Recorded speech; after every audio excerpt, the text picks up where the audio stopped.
The Great Tao flows everywhere, to the left and to the right. All things depend on it to exist, and it does not abandon them. To its accomplishments it lays no claims. It loves and nourishes all things, but does not lord it over them. Lao Tzu.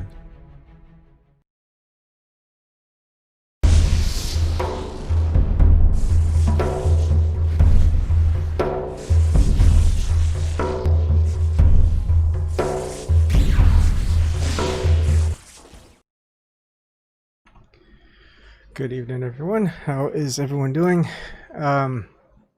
So, been doing a lot of, I don't know, you would call it research, I guess. And I came up with this, and it's not like your Kabbalah or anything like that. It's very simple. Wanted to make it simplistic. Things that people of today can grasp and understand without it being too complicated. And it's not just duality, although it is a good part of it, but it's more than just the idea of good and evil, or just good or light and dark. I think everyone just kind of puts those two together, right? It's like good, oh, that's synonymous with light, or evil, that's just synonymous with dark. Not quite. I think as things get a little bit more complicated, it kind of expands away from this, but this is just kind of the core, I guess you could say, of just how philosophical concepts that turn into religious dogma end up being distorting this I don't know what you would call it. Let's just call it a core concept. Hi, Kaling. A cult is just keeping things hidden, right? So it's not necessarily evil, but it has some wisdom to it, right? Because the things that you don't see, that's part of the occult. It's to provide wisdom, but the ones who are man, this can get complicated. All right, think of it here as limbo. We've got earth as above, limbo so below. If you're looking to occultism or esotericism, you're gonna kind of notice that a lot. Now you've got evil is about control, and good is about freedom, free will, what have you. And so if you're talking about occultism is keeping things hidden from those who shouldn't know, it's you're keeping away the light, the wisdom, and you're controlling that knowledge for your own gain. And the less people know, the more power, the more you can have control over things. And because and people don't, you're basically controlling them through lies. You could tell them a couple of truths, right? But that's not really about control, because if they go, hey, wait, if he's telling the truth there, that means all those other things could be a lie. So basically you have to keep lying in order to control, because if someone figures it out, they have the ability to choose. So when we look at the polarity of evil, which is good, which is truth, which is freedom, right? You can't once you tell someone the truth, they've got the freedom to choose, because they understand what the truth is. They can make a choice, as opposed to if someone tells you lies, well, you don't know what it is. Basically, you're controlled, you're manipulated, because you don't they're basically all lies. So it doesn't matter what you choose, it's going to be based off of the result of the person telling you all these lies. But someone tells you the truth, well, you can finally make a decision, because now you understand what the consequences are going to be. So the cult is, I don't think it was meant to be. Maybe it was meant to be good. Who knows? I doubt it.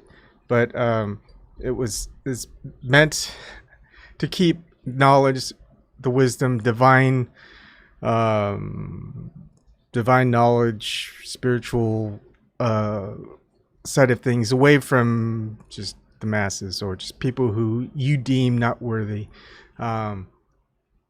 Secret knowledge. There you go. So that's kind of how it just falls into a lot of these things, and there's just not enough references that I can put as far as like all the mythologies and stories associated with what might be good, what might be light, what might be evil, what might be dark, and a lot of it just it's hard to separate because in certain religions it gets so convoluted that one thing is pretty much the same as another. Just think of it as like Christianity, right? They'll say the devil, Satan, and Lucifer, they're all the same. They're actually not. It's differentiated. And what would be the difference between a demon and a fallen angel, right? So these things should be differentiated. And then if there is a fallen angel, well, there's got to be a risen angel. And, basically, how are those created? In what way? And what are they imbued with? And what can they kind of fall away from where they're at? And which would be not a good thing, I guess you could say, because it just... you're just away from your essence, I guess you could say. I hate to use so many weird words. Sometimes I listen to like Rudolf Steiner earlier today. It's like a lot of his stuff is very mysticism defined jargon, I guess you could say, because there's just... when he says something, I don't know exactly what he means, because it can be taken into scientific context, occult context, maybe even a literal context. It's very difficult because he'll keep repeating it. So I don't really know. I don't want to make it more convoluted and complicated than it is. It's just kind of like me when I'm trying to discuss technology in technical terms with people who don't really understand or know technical terms. So the best way to do it is to provide analogies, give them a very brief definition of what it is that may not fit the definitions that are given within like dictionary.com or whatever. Because a lot of it's just the same thing, like when you look up a word in dictionary, and it just gives you the same word as a definition. It's like, well, thanks. That helps me a lot. What was it? Office Space, where the person goes, what does launder money mean? So they'll look up in the dictionary, launder money, to launder money, right? It's like, what? That's just exactly what we're trying to figure out. So all right, trying to make that more clear. So I may go in a little bit more depth. What I did here is kind of, although I couldn't figure out the best way to use terminologies, right? I just have to pick one, right? I mean, there's so many different mythologies, different naming conventions, different symbolism based on one little thing, right? And to fit it all into just one word is it's not going to be easy, but trying to make it so it's really accessible to everyone so they can understand, they get it. It can easily be done, I think, more on when we see the dark side, which is just kind of the symbolism of ignorance and material. Right? Like light can't really pass through solids, the material aspect. You can take that as just more literal approach too. And one of the main, I guess you could say, antagonists is Ahriman, which is the polar of Ahura Mazda, which is of light. So the Prince of Light versus the Prince of Darkness. And so Ahriman, I like to put it as, human and demon, like, but and also not just the man part, Ahriman, human, demon. It depends on how you kind of say things, but get the gist, right? A demon is a dim man, lying in ignorance. And then human is one that's more towards the light, at least embodies the essence of light. I haven't quite got it down, but right, I'm trying to. This might change in some ways, but I don't want to make it too complicated. But you get the gist, right? And of course, what's that story? Humans were made out of clay, type of thing, made of the earth, made of material, and so we pretty much reside on Earth, which we're given free will. And free will in a materialistic aspect. So this is pretty much as we are now. And I think a lot of us, as far as like the religious context goes, whether it's Zoroastrianism or Abrahamic religions like Christianity, Judaism, and the Muslim. Sorry, I was going to say Islamic religions. They tend to have this heaven and hell, and usually hell is depicted as chaos, and heaven as order. But that's incorrect. As far as I am presenting it, it's incorrect. Everyone will say the opposite. But there's good reason why, because you can't have, if you have freedom, it's freedom from order. And if you're controlling things, you really want to have things in order. You don't want chaos. So therefore, this is how it is, not necessarily how it's depicted. So when people like the occultists say, I'm trying to say Latin, but basically order out of chaos. Well, you're trying to get get all the aspects of chaos out of the material. That way, you can have it more towards hell, full control, total control. It could also be kind of in limbo as well. But it's these opposites can be really confusing as far as Earth and limbo goes. I just had to put something. I was going to put Earth as the same as above and so below, but I just called it limbo. Other people would call it purgatory. So I just wanted to differentiate it a little bit, even though it's almost the same aspect. It's basically what are we fighting for? Heaven on earth or hell on earth, right? So it's basically that concept. And so we can have the concept of earth as it is, and we pretty much hope it to be, or what this place is becomes a limbo. And I think a lot of us wouldn't want that, but those who are in control, who can't get into heaven, you could say, just like the idea of Lucifer, the fallen angel, right? And they can at least rule in hell.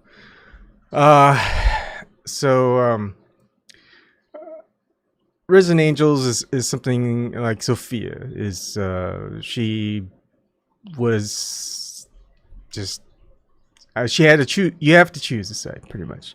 She kind of fell and decided, no, I'm going to tell the truth, what happened, but she has the freedom to express and make changes, and therefore that's what's going on. So she's a representation of a risen angel, something created out of light that is more towards the truth. Now it's the thing is, a lot of religions tend to make a avatar, a human hum, human-like embodiment of concepts, like God or Tao. It has some, as far as like a lot of religions, at least the ones that nowadays, God is depicted as in some form. But in actuality, a lot of the ancient religions before the rise of Mithra, not quite Mithraism. There's like two forms of Mithraism. There's Mithraism that's spun out of Zoroastrianism, and there's Mithraism that's spun out of, Mithraism again, but basically Christianity. So then that was just Roman cult of Mithra. So it's hard to differentiate some of those things, especially if you just want to go by the written history. And of course, every written history is going to be biased. Don't think of that's why I put Tao here, trying not to make it like a actual embodiment of something, more of a concept, but you don't want to have it as a concept because that just makes things a little bit more convoluted. Just kind of the idea of the whole Tao idea is right, the Tao Te Ching. So that's why I put Tao in there as well, to associate with the true source, the highest God, whatever, right? It's not a manifestation, it's a concept. Let's just call it a concept. A concept that's not a concept. How about that? So on the evil, on the opposing side, right? It's really all about lies. It's really about deceiving, because the only way you can really control and manipulate is through deception and lies.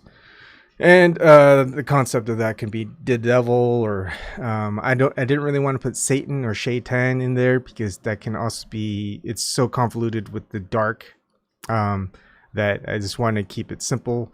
Maya, of course, is the system of illusions, part of the lie, and in order for there to be some form of control.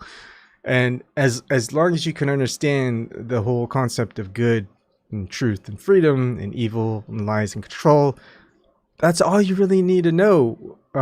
That's where a lot of people become fooled, especially within religion, because I think I probably pick on the Abrahamic religions, Christianity, a lot more, because people don't recognize that they're probably not worshiping who they think they're worshiping or what they're worshiping, right? Because if they actually think about it, see who's in control, what it is that they're saying, that they're basically following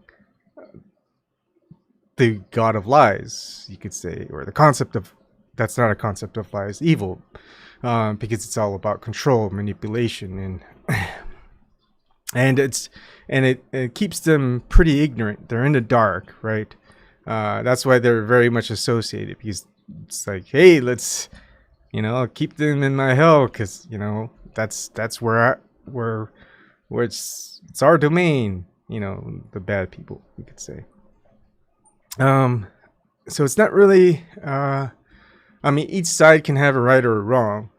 So I didn't really want to put right or wrong. But it's easier to put kind of the symbolic representations of it. So if you want to keep someone in the dark, you want to keep them ignorant, but not necessarily. It's almost like keeping them stupid or uneducated type.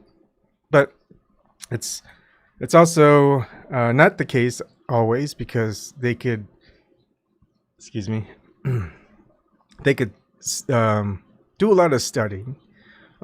Someone tells them the truth, and they could logically think it out, and then they'll just be ignorant of that truth, and just be, okay, I prefer the lie. Let's just keep it let's go with the lie, and it just makes me feel better because then I could just say I'm doing good even though they're doing evil, right? They're just um, really focusing on the material and the lies and keeping things in control.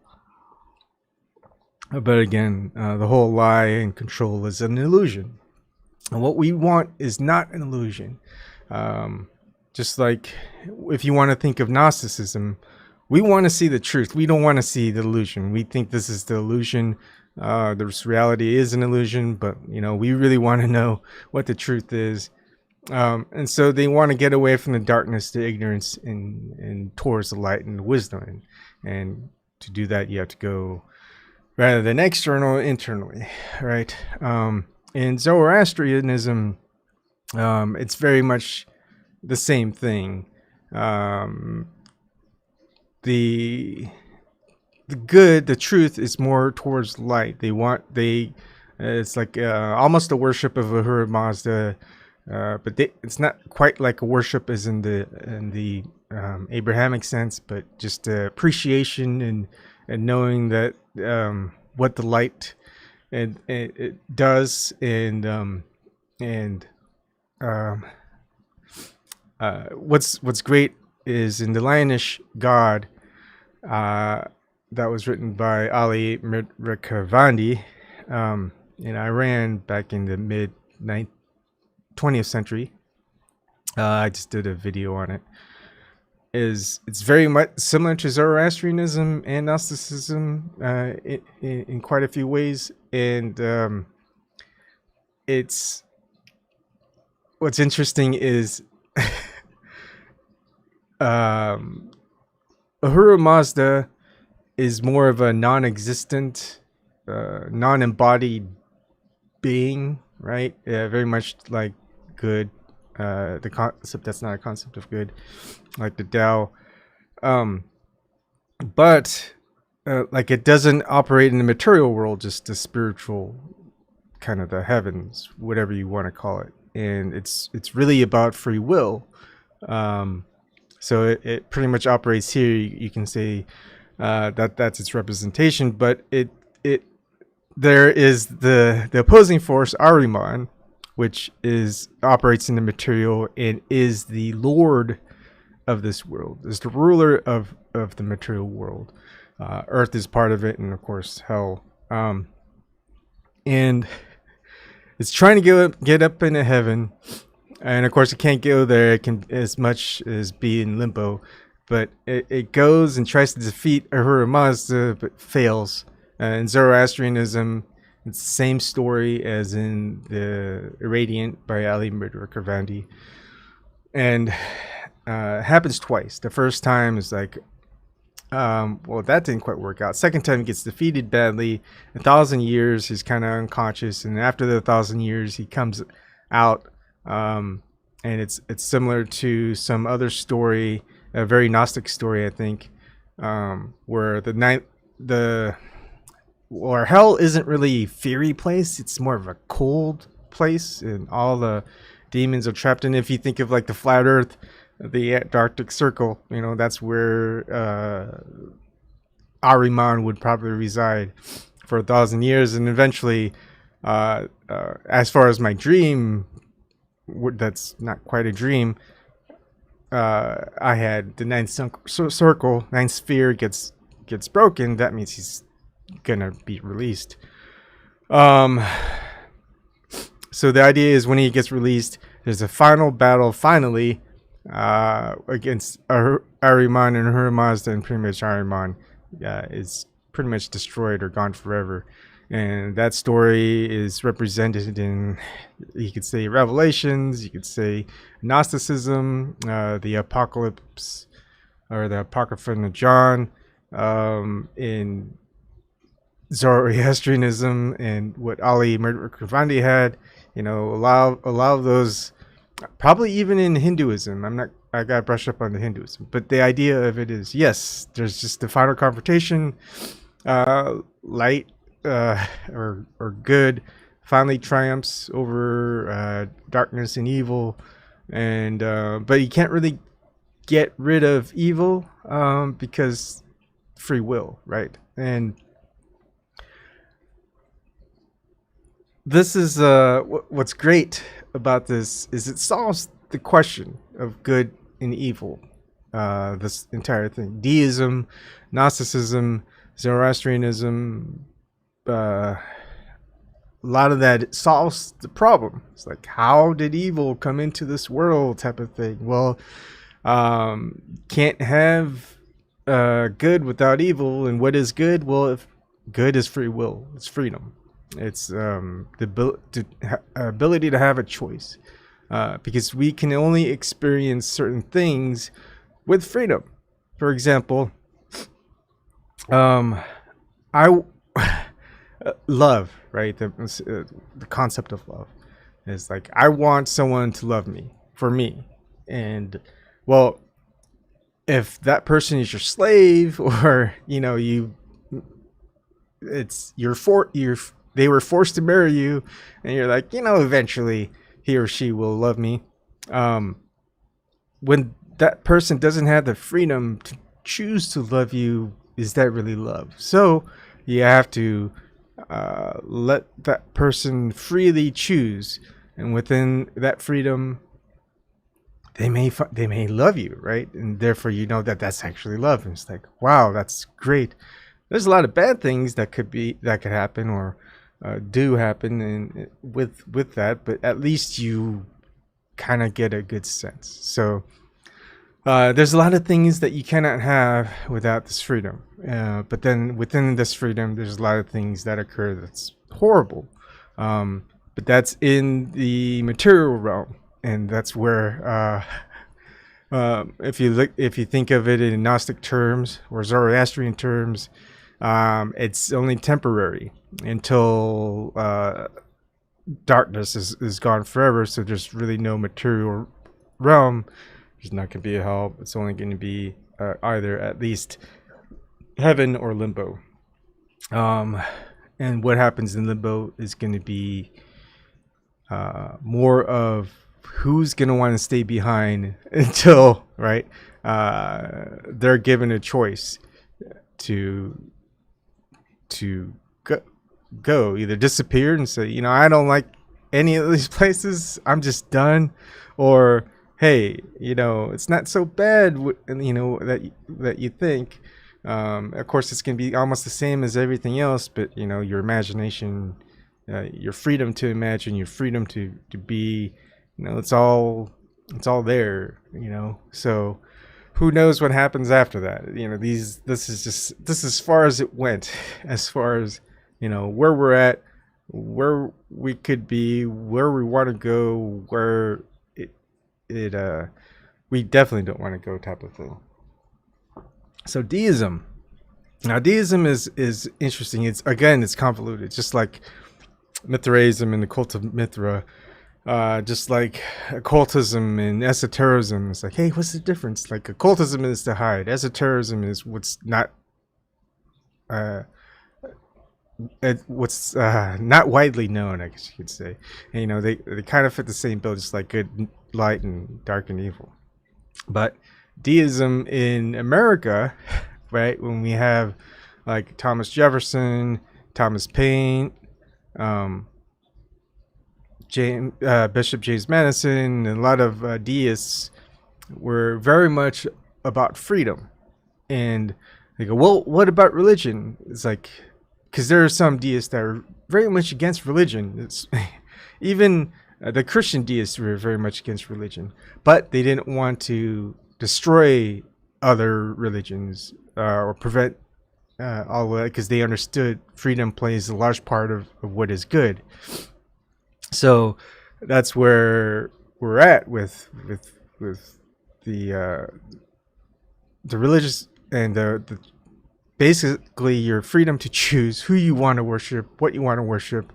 Like, if you want to go for good, that's good. It's your choice. I think, a lot of people in concepts or angels, whatever, would really appreciate those who wanting to choose good over evil, but they really need to make that their own choice. Whereas those who are evil, well, they don't want to give you a choice. And that was kind of where the deism of like the French Revolution went. It's like we want we want to we've got the idea of work, like the spirituality aspect, right? But we want to control it, so therefore no other religions are going to be out there. It's going to be purely secular.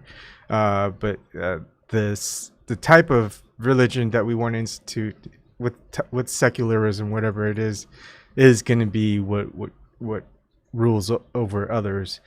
And so it was almost the polar opposite. You've got America and France. Not that France is evil, but they're just on the aspect of control, the aspect of what could be constituted as evil.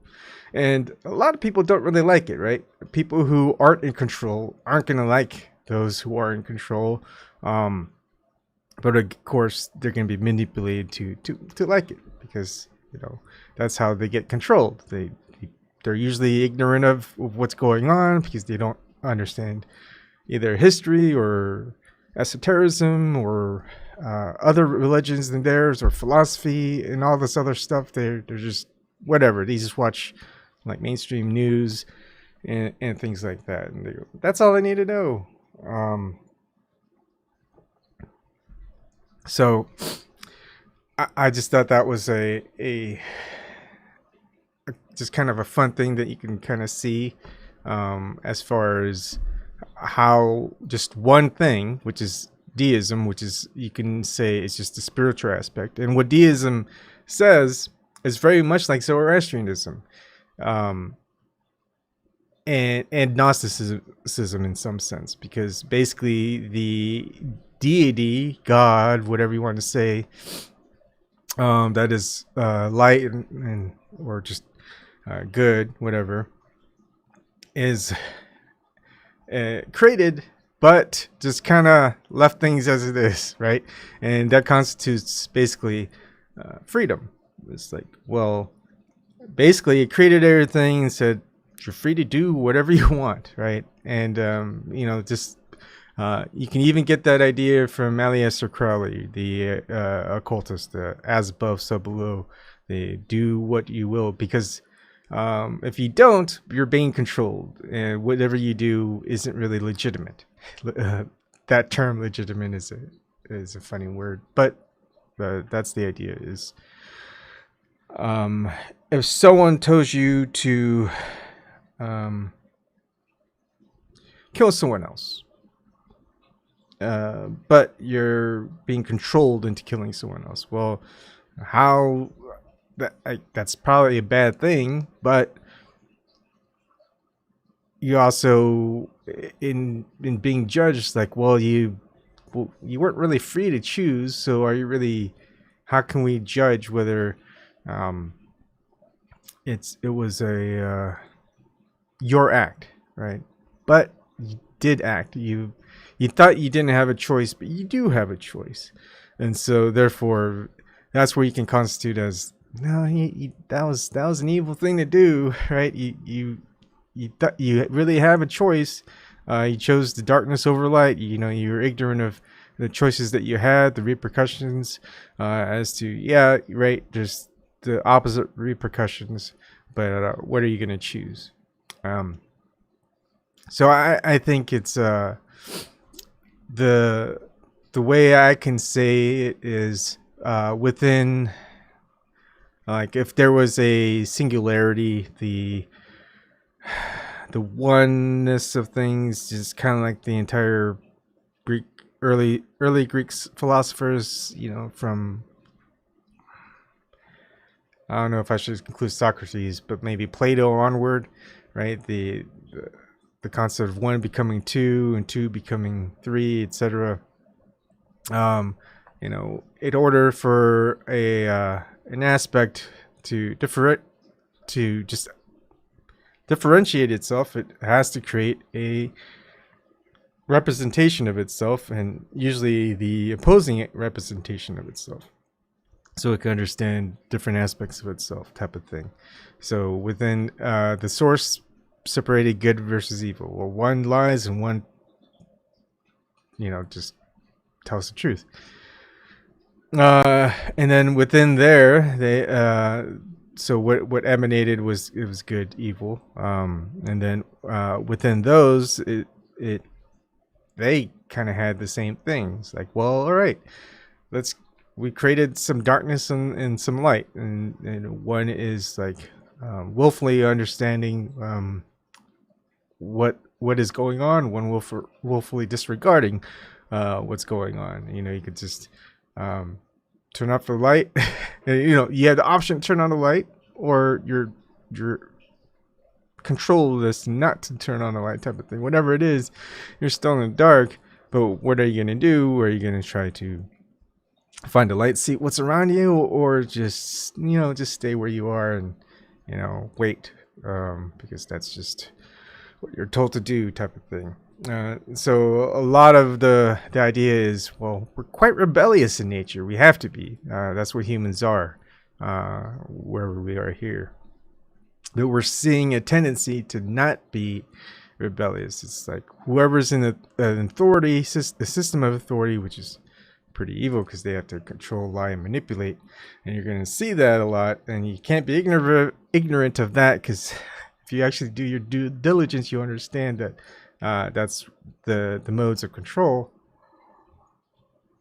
Well, you can't support it, so you're rebellious, and everyone else pretty much does support it. And you're trying to tell them all these things, and they go, "Wow, you're just crazy. You're whatever," right? They're just gonna name call and all of that stuff. But you just want to keep going. You keep trying.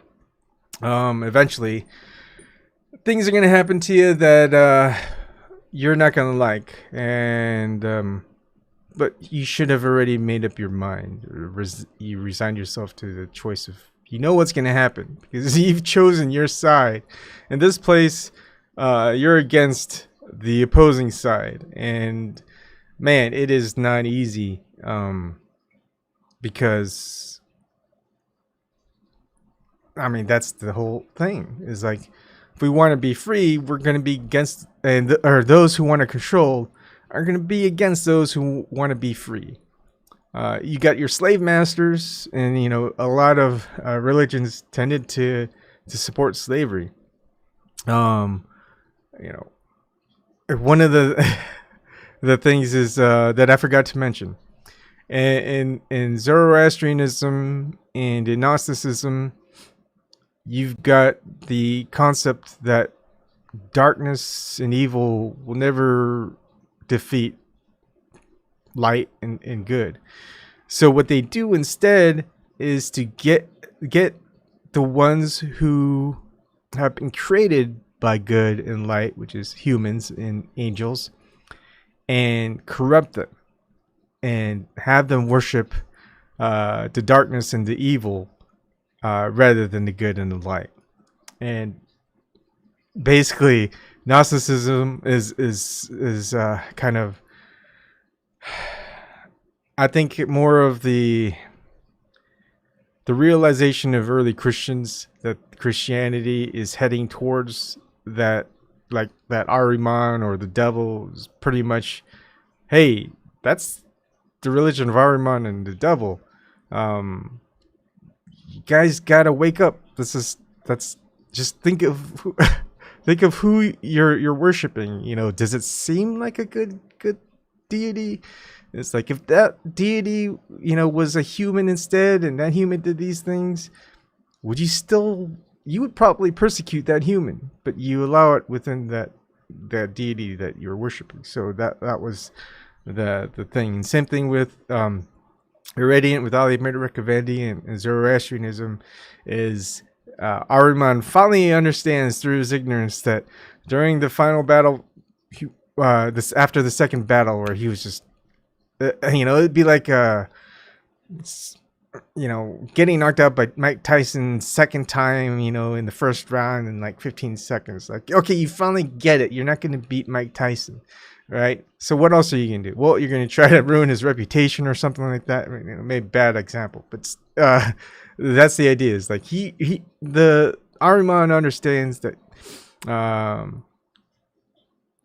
outside of his domain, cannot defeat Ahura Mazda, and Ahura Mazda within his domain isn't going to interfere with Ahriman's domain, because that's he operates on the side of good, where if he wants to represent freedom. So that solves the question of why there isn't a good God that seems to interfere. Instead, there always seems to be some form of devilry going on where I snorted, where we just see a lot of bad things that keep happening, but there's some good things that are here.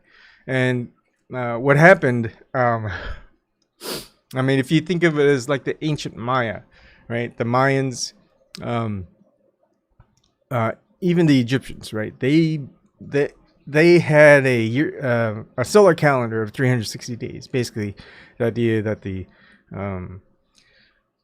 sun ended up being in the same position in 360 days as opposed to 365, and the reason why they say that is, well, things were perfect, and then something bad happened, and all of a sudden it went from 360 to 365.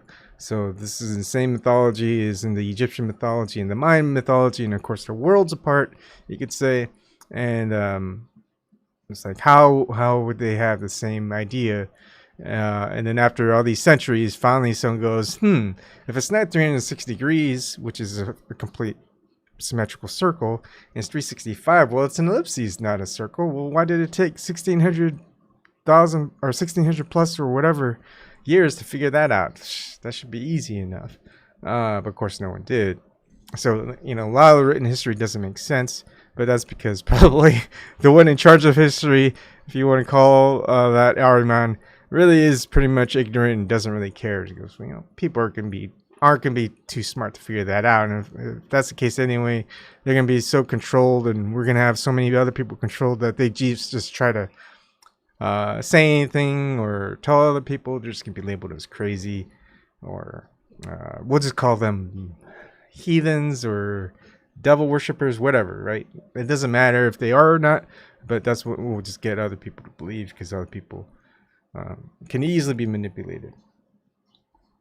So that's where we are after generations and generations and generations, as we got to a point where a lot of people are just really ignorant. They're not really evil, but they allow evil to happen. They allow authority figures and people to take control. That's why you see so many dictators in different countries, is they don't really fight against these types of dictators. They think they can't really do anything, therefore they just go, well, what am I going to do? So they just kind of sit back, let it happen. Evil happens, more control, more lies, and a lot more material gain, a lot of what is it, I think in Zoroastrianism, again, they talk about good thoughts lead to good words, lead to good deeds. And on the opposing effect, there's 3 bad nets. Not quite Zoroastrianism. It kind of started heading towards the Abrahamic religions and Gnosticism in some form. But it got convoluted. Like fornication is a bad thing. Pollution is making the environment horrible, right? And I think lying, right, or something else, something similar to that. I may go more into it later. I mean, you're just going to see so many similarities between different types of mythologies of different cultures and societies, and a lot of historians and even some mythicists are just going to keep saying, look, it's here. You can just do the research. It's just like, connecting A to B, B to C. And people won't look at it. They'll just go, it doesn't fit into their ignorant beliefs type of thing. Like if we get into fallen angels, Lucifer, Lightbringer, if you even go into the Muslim religion, you can substitute Lucifer for Iblis, and that will be exactly the same thing. You could substitute Lucifer for Satan, another type, even though it's not necessarily the same. You could it's sometimes you can even have it like Ahriman in place of Lucifer too. It gets that convoluted, but it's usually basically something that's light, that was meant to bring wisdom and truth is well, they the idea of like Lucifer, one of the storylines is, humans were created, and the god of either whatever good light, that concept says you should welcome the humans as your brethren, type of thing. And they're like, what are you talking about? I'm not gonna do that. Well, the evil would cast and like, hey, you're not obeying me? Well, get away from here. Therefore, fallen angel goes to limbo. Or maybe the good or light deity, etc. concept goes, well, you've freely chosen, but we can't have you here because we can't have this rift between your siblings, and therefore we gotta go somewhere that's not necessarily really a bad place, but it's not necessarily here. It's not home. So think of it as a halfway house, whatever. So that's kind of the concept of limbo. And then of course you've got the all the risen angels that are in heaven. They just want to be helpful, type of thing, but they're basically free to do whatever they want, as long as they don't go into the concept of controlling, and they can't come to the material, but we can go to wherever. That's kind of the interesting things as us humans is, even though we're from the dark, we were actually given something special, that divine spark that's in different stories, where we can actually be more than just a man. We can be a man of light, something very similar to being an angel, except where we operate is in the material realm, and therefore we're basically, Earth is what it was meant to be, is the heaven aspect of the material aspect of what is spiritual, but on the side of good and truth and free will and freedom. But of course, with freedom, there's going to be ones who would rather have more for themselves, less for others. They would rather get away with things by blaming others than taking accountability themselves.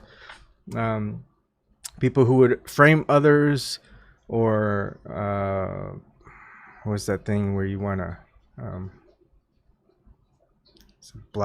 blackmail others, type of thing. So being very dishonest, deceiving, in order to gain rather than to share, type of stuff. Where you don't want to give other people a choice because you need to control and manipulate in order to keep gaining. We see this a lot, and you're going to see more people who are in those higher positions of control, or you could call them authority. They say they have the authority to do it. They have the reasons to do it because, and they'll explain whatever reasons that they want. And you have to follow along no matter what, because that's just what they said. So basically, it's this constant war against freedom and control.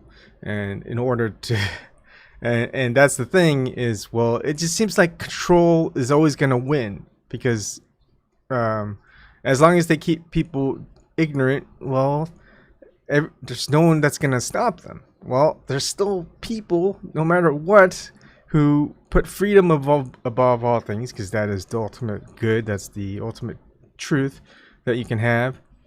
And well, I think the mistake is is that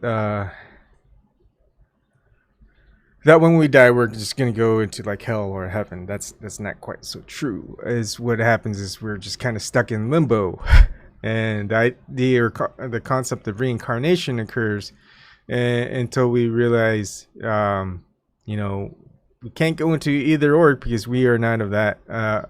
But there is, you know, that whole divine spark, that little hue, a light within us, where ultimately we can get to here, but it's very difficult. It's I would say almost near impossible because it just takes so much sacrifice, letting go, faith of just having everyone else just the freedom to choose, even though it may perpetuate pain, misery, harm, agony to others that people cause, whether willfully or not. It's tough, but you have to allow it, and I think that's where we get a lot of certain prophets, which it gets convoluted. Like all a prophet is those who understand the will of God. Well, which God? And then that's the probably important thing you should figure out. But if it's the one true God, Tao, the good, well, it all has to operate on truth and freedom. So, I mean, obviously, you can't operate on lies. Otherwise, what kind of God is that? You know, it's the whole. I think that's why you get a lot of Bible literalists that gets really angry because they get pointed out all the hypocrisy, and it's like, well, you're taking it the wrong way, type of thing. Manitalk. Suppressing free speech is goal number one. Our inalienable rights and all a part of divide and conquer. Same old, same old. Yeah, it's the same old story. The idea history repeat itself.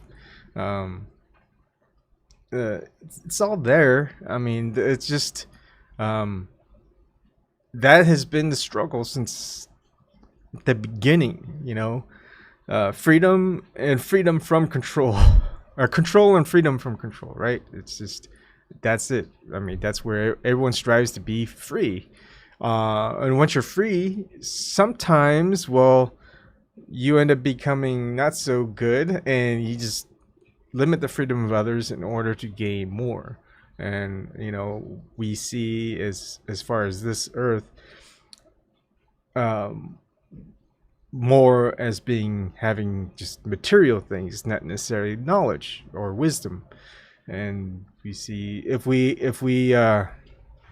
for example, if you talk to pretty much anyone in the world, and you just gave them a choice between person A or person B. Person A has a nice well-dressed suit on, has a house, like a very big house, very nice car, very nice family. You see his net worth, and you know what he does as far as you know, has a yacht and all this other stuff. And then you got person B, who's just, you know, might have a small house, doesn't have a good, it's just really small net worth, have knowledgeable about a lot of things, focuses more on his small family rather than having a huge family, you know, doesn't have a good car, just kind of like a used or old car that he knows how to fix up himself, his small fishing boat, whatever, and really helps others when he can, but he doesn't have the means, whatever. You're going to say, who's the more successful? Almost everyone's going to choose person A, because it's very materially driven. Even though, if you think about it, if the system that was around wasn't there to support person A, person B would actually be more successful, because person B is self-reliant type of person, very knowledgeable about things, and knows where to focus his attention rather than gaining material things. Just focus on more of the things that are more than material. But it's almost like would you rather go to a vacation, bring a filming crew with you, and have hundreds of hours of video and pictures about you doing your thing in that spot, or would you rather go and focus all your time with the people that you're with and have good memories, right? I think a lot of people would choose to just go enjoy yourselves and have good memories. Maybe take a picture or two or a video or two, but really not focus on that.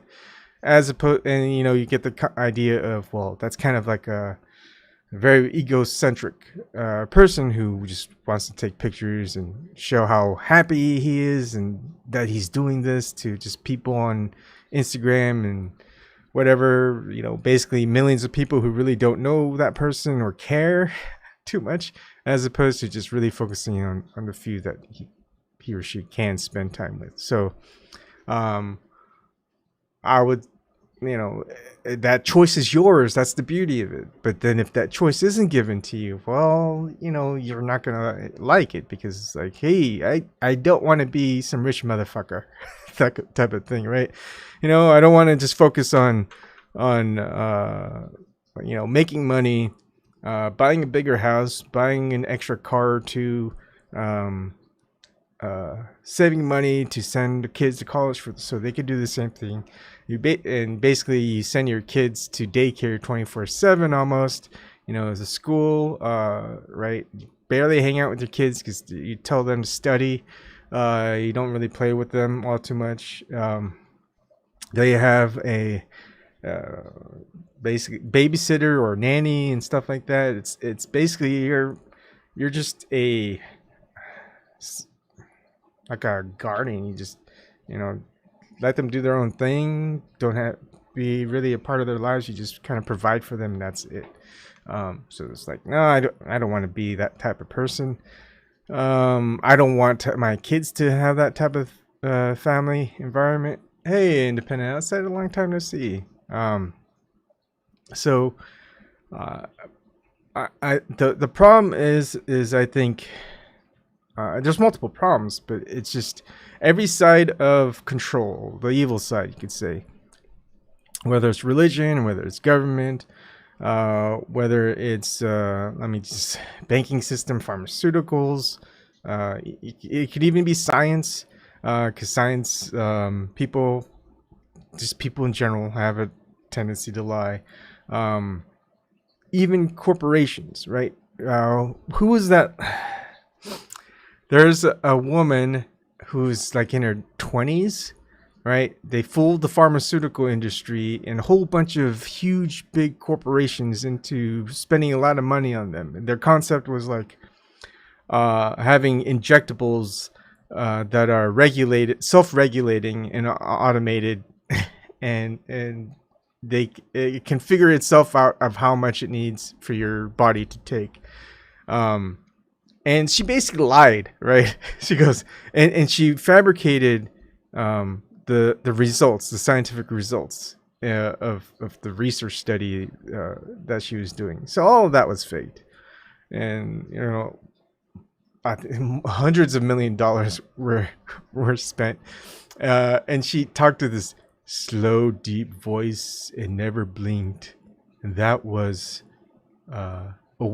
she was basically mimicking and copying that Apple guru guy who died, right? Because that's just kind of what he did. And basically it's the same thing. You just how to speak a certain way, how to act a certain way, articulate your voice, maybe even speak in more of a British accent, a higher voice, and become a more sophisticated individual where people will look at you as someone who is smart and knowledgeable and knows their science and things like that, right? It's just ridiculous. But it's an act. It's a way to personify yourself to the masses. And of course, that's not going to work on a lot of people who kind of see into these things.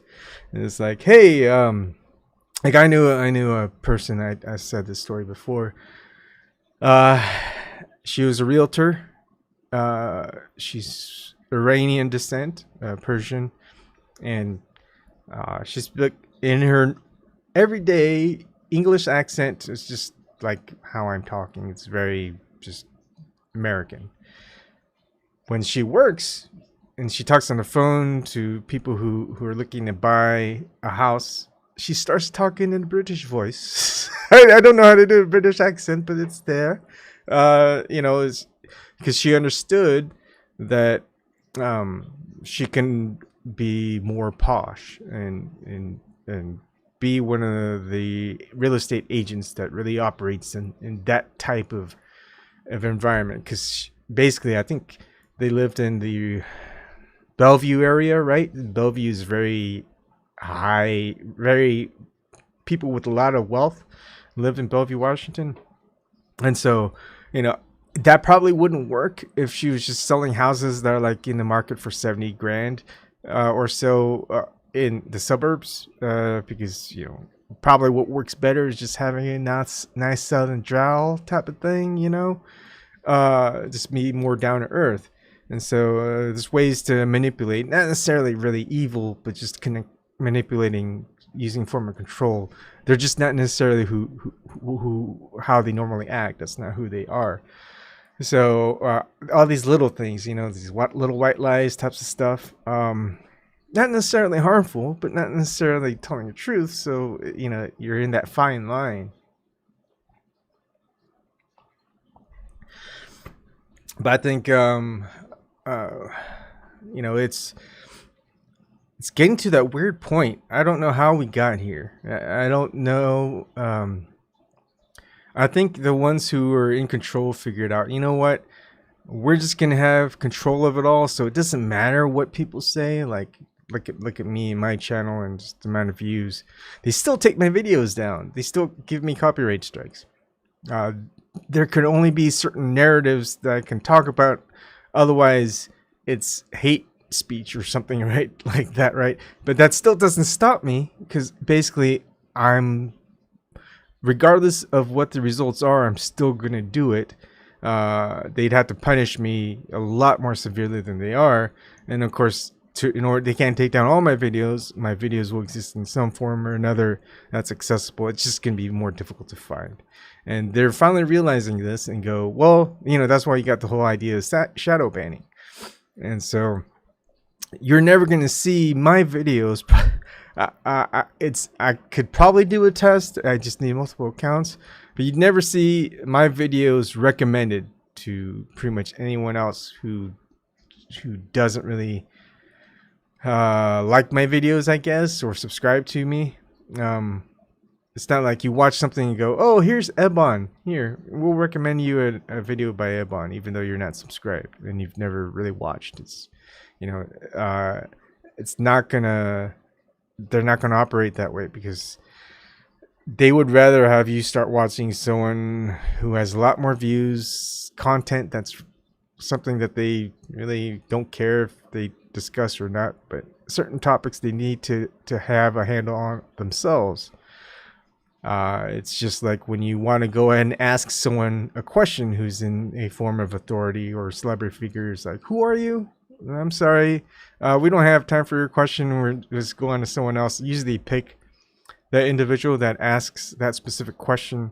Otherwise, they wouldn't have a filter, right? When you call up, like I did for NPR once, this was maybe 8 years ago or something. The guy who took over the Daily Show, Trevor Noah, was on NPR in a interview, and I called in and I finally got through, and so they go, so what's your question? And I go, and so I said, this is my question, and they go, thank you, hold on. And so basically I could hear in the background when they finally got through, it's like, yeah, here's this question, and it goes, no, and so the lady on the phone goes, I'm sorry, thank you for the question, but we're gonna go on to another caller.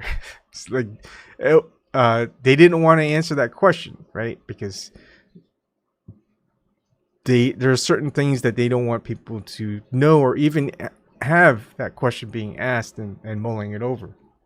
So there's that one-way communication thing that I always talk about as well. And that's the thing is,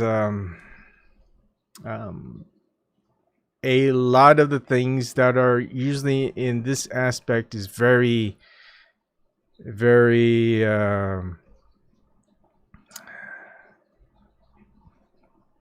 limited. It's a one-way direction. It's like it's a big club and you ain't in it type of thing with George Carlin, right? And as far as this, it's like all of this is just free. It's out there. You can experience it. You can research it. All of this stuff. It's accessible. The only thing that really stops you is your own ignorance not to, or just basically you're being controlled in order to not be able to get a lot of these things. I think what I can see as far as strategic planning, like if I was in this situation and really want to control people, like previously they burned books, right? But the thing is, people would be able to still keep printing individually. Well, they got rid of a lot of these older books, right? Think of like one place near you that's still operating as a bookstore. That's not like Barnes and Noble that's still around. Even the Barnes and Nobles are going away. But basically, your old bookstore. I think, places like Seattle, the West Coast, San Francisco. Big. They were really big on those types of places.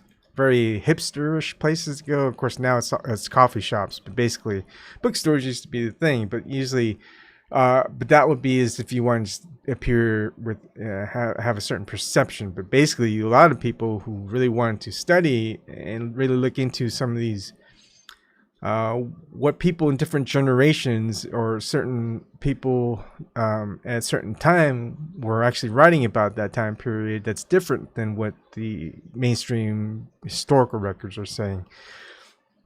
That can't be accessed anymore. Those books are gone. I don't know if they're burned or not, but they're not digitally copied anymore. It's almost difficult to find those books. And that's just going to be the way it goes. It's like, what do we have left is just digital archives. That's picked and chosen, and sometimes search recommendations will find it for you, or they'll just be denied. I think. Just think of it like if you do Google search, right? Your search results will sometimes say, here's this out of 7.2 million records. They only show you like up to maybe 100, 200 records, let alone those 7.2 million that they won't show results for. So they can easily omit things.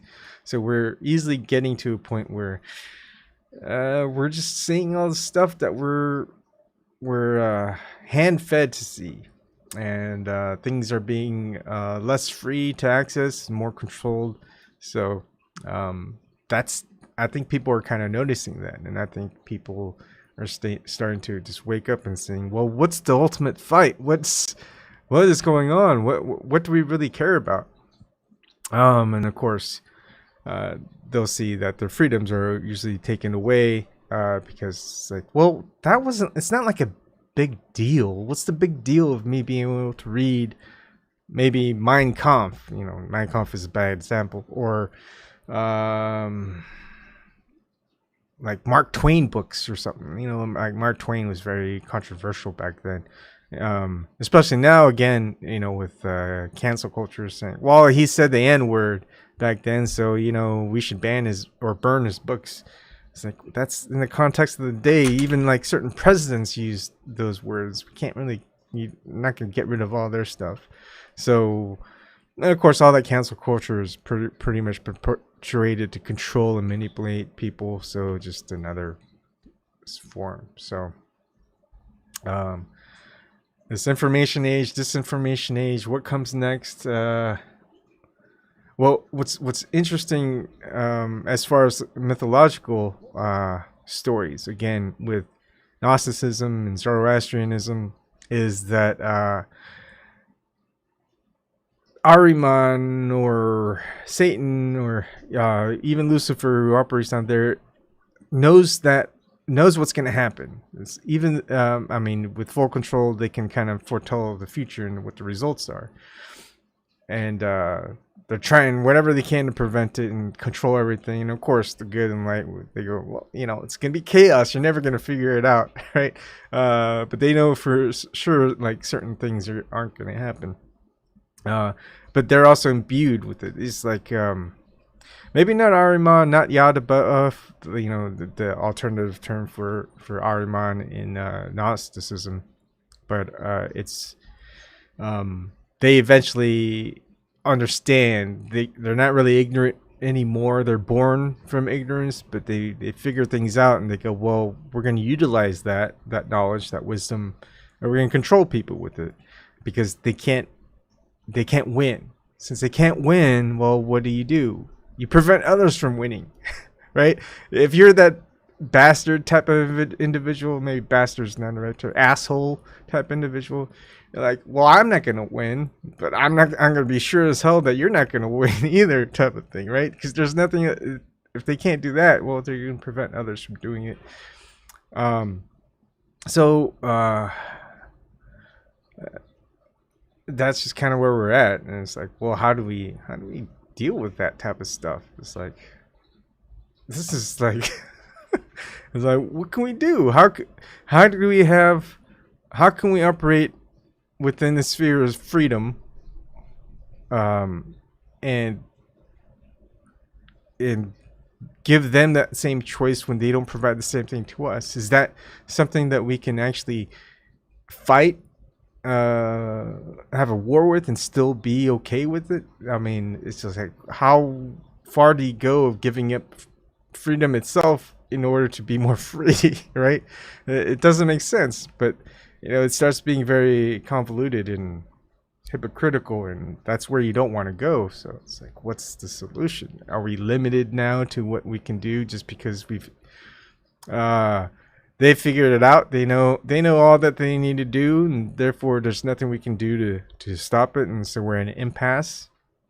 Does it all just go down to here?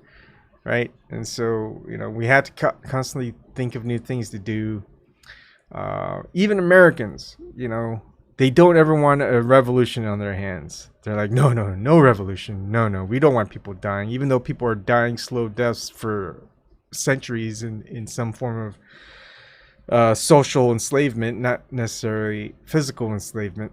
And not to mention that the United States of America was founded on a revolution. It's still operated within that frame of ignorance. It's like, no, we can't have people die in a war in order to take down all the corrupt people who are in control, who are taking away people's freedoms as well, type of things. And I just think that's weird and funny at the same time, sad and funny. And then that whole idea of, well, what was the sacrifice of all those people, all those Americans who didn't get to see America as they wanted to, all those soldiers fighting that revolution that died, and even those who they fought against who probably were controlled in some way, which if they were free people like the militia in those days during the Revolutionary War, they probably may not have even wanted to participate. They may have even supported the 13 colonies and stuff like that. So the sacrifice on both sides, well, all that goes away, and it's in vain if it still doesn't uphold or the whole idea of what the country was founded for. They figured that stuff was worth dying for. So that way, the whole concept of dying so that your sons and daughters and grandsons and granddaughters wouldn't have to make that sacrifice themselves. But of course, it's gotten to that point where the people these days are a little bit more selfish. They would rather have their kids do all that because they don't want to get to that point where they make the it's like going to a negotiating table with some like, say, Genghis Khan was going to conquer your lands, and you go, well, we're not going to fight you, and if you do fight us, we'll probably surrender, but here's what we're going to offer in return if you don't decide to take us over. We're going to give you it's like 10% of our barley. Does that sound good to you? It's like Genghis Khan's gonna be like, dude, you're not gonna even fight us? We'll take whatever we want. It's like, why do we want to take a 10% of whatever of barley, right? So you don't go to the negotiating table saying that you're not gonna do you're not gonna like put your foot down. You know, it's like the worst thing ever. Um, but that's where we're at, and I don't know if that dynamic will ever change. So it'll be interesting to see. I think it'll be like all the dystopian stories, like all the utopian stories back in the day.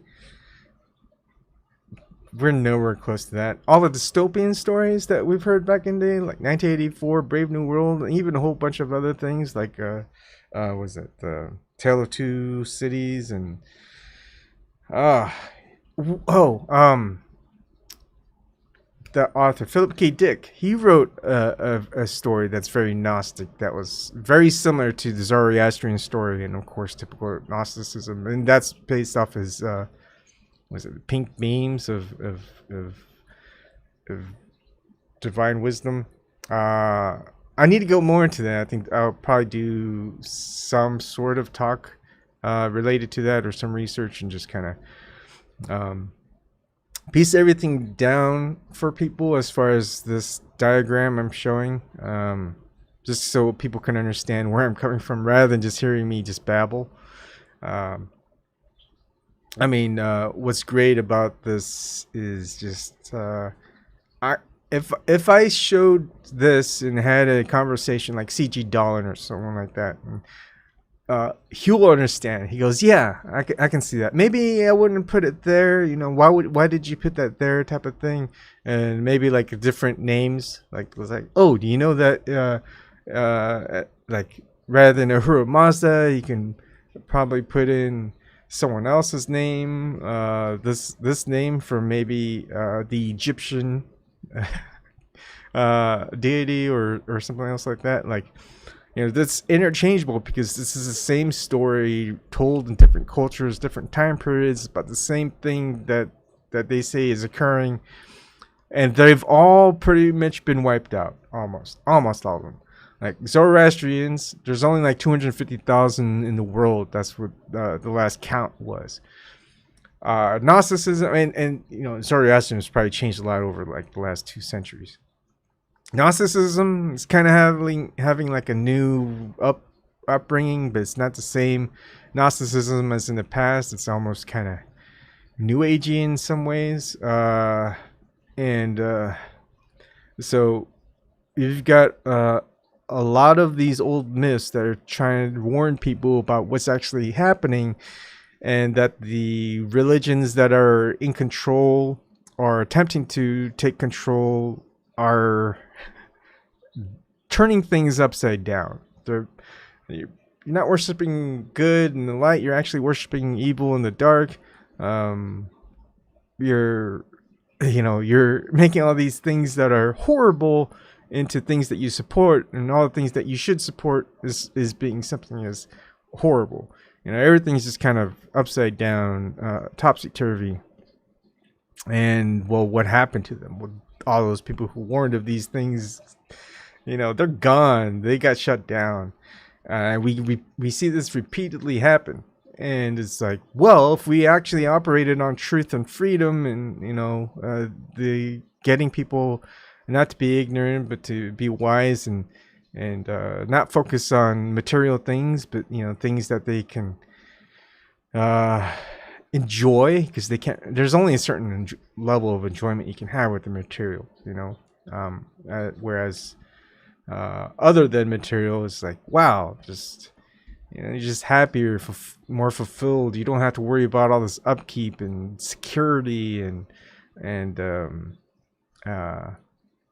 whatever egoism type of stuff. It's just really laid back, and appreciate what there is that's usually just easily maintained and given. It's like, you don't, if you like the things that we focus on now about growing our own crops, a lot of the food that we can eat that we consider weeds are good.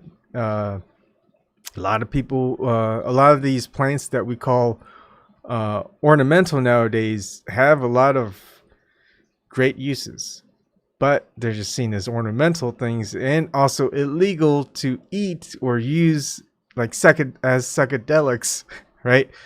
But they'll allow it if you use it as ornaments, grow them as ornaments. So more people are just kind of seeing into that and realizing, well, holy smokes, um, things have taken a bad turn. Just like when I started fishing, it's like so much fish in back in the day, and a lot of the fish went through the river systems and the stream systems. And well, once all these rivers and streams got dammed up, well, those fish that are from the ocean can't reproduce because they're not spawning anymore. I think certain places are trying to reintroduce them, but still, have some access ways where they can go upstream through certain dams. But that's not working out too well, is it? We keep trying to make take control of nature, and we end up making things worse. When we leave nature alone, it seems to operate just fine by itself, right? And that's kind of like the whole human and science debate. It's like, well, nature is pretty much flawed.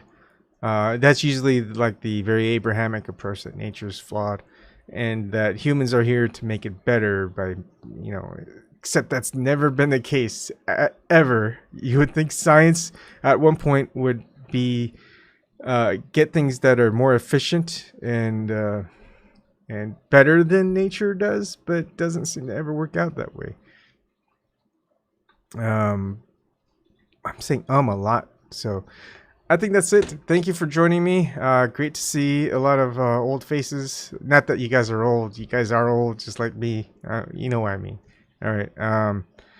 Have a good night. My next one, I am trying to make a video that's not me just doing a live stream, but it's very tries to tie in a lot of things, so it's not really just me speaking on the just whatever comes to mind and how I just formulate things, but it's kind of written down. It has a lot of music that'll have some emotional connotations. It's just a way of manipulation and control. Sorry, but it'll be a little bit more entertaining for you, at least, in order for you to look into some of these things in this concept of that should not be a concept, right? So I'm hoping to finish that, but who knows? I think the more that I display this and tie things together and probably get people angry at me, especially those who are like, if I tell them that, are you sure you're worshiping good and light and not evil and darkness? And like, they'll be like, of course I am. You are a heathen or something, heretic. And it's like, goodness, I can't get through, right? And then someone's probably gonna want to come out and kill me or something like that. So whatever, I'm ready to go. So I don't know, who knows? It'll be interesting to know, although I wouldn't know. Maybe not, someone killed me, but maybe that'll bring more validity to all of this that you should look into. But you may not, because you're scared to look into it because what happened to me. So how do I react? Freedom to defend and fight, take it to the offensive, right? It's like, I don't know how I should choose to go about against tyranny, right? People would say, dude, you shouldn't really fight back against authority. That's evil. That's bad. Actually, not doing that is actually evil and bad, right? It's like, it's like hindsight. How come no one did anything when people, like the Jews, were being gassed in gas chambers? Why didn't anybody do anything? It's like, well, it's easy to say that now. Same thing across the board, all history. You don't have to focus on the Jews. Maybe like the Young Turks, right? All that stuff. The or Taiwan, Philippines, a whole bunch of places, wherever, almost Native Americans. Like, hey, where were you? What were they doing? Huh? Why didn't they just fight back? Why didn't they stand up? Well, because the people that, not necessarily you that I'm talking to, but you know, maybe you guys still hesitant about like revolution and fighting against all this stuff. And it's like, well, you know, you don't want to get people killed. It's like, well, not preventing people from getting killed by authoritarian tyranny, dictators, whatever, is gonna get people killed, and then you can't do anything about it. That's it's like you can't deny history that it's gonna happen again because it keeps happening, and we keep going around. But that's just another story, I guess. I don't know. I think a lot of people are just being more aware. That's good. The awareness of vicious circles is just another video I did. You'll see COVID-19 is just a big one. I think a lot of people is just finally figuring things out. It's like, hey, COVID-19. I don't think it's quite what it is. It's like those vaccines. Wow, they're not mandatory, but you know, if they're offering compensation to take it, like incentives, shouldn't be the incentive be, you know, not dying from COVID-19 incentive enough to take the vaccine? If people really believed in COVID-19 and that vaccines worked, well, then you wouldn't really need incentives to take the vaccine, because most people just don't want to die and get sick and have their kids or family members sick and die either. So why offer incentives? Obviously, a lot of people just aren't really buying into the whole thing, and I think that's a good sign. There's still a lot more things that people need to be more aware about and really think about. It's like, hey, why do they keep offering incentives for this? Because shouldn't this be its own incentive type of thing? And I think people are going to start figuring things out. I'm the eternal optimistic pessimist. So, or is this the pessimist optimist? Right? You know, that whole duality of opposites thing, a little bit of both. Okay. Sorry. I just keep rambling on. Good night.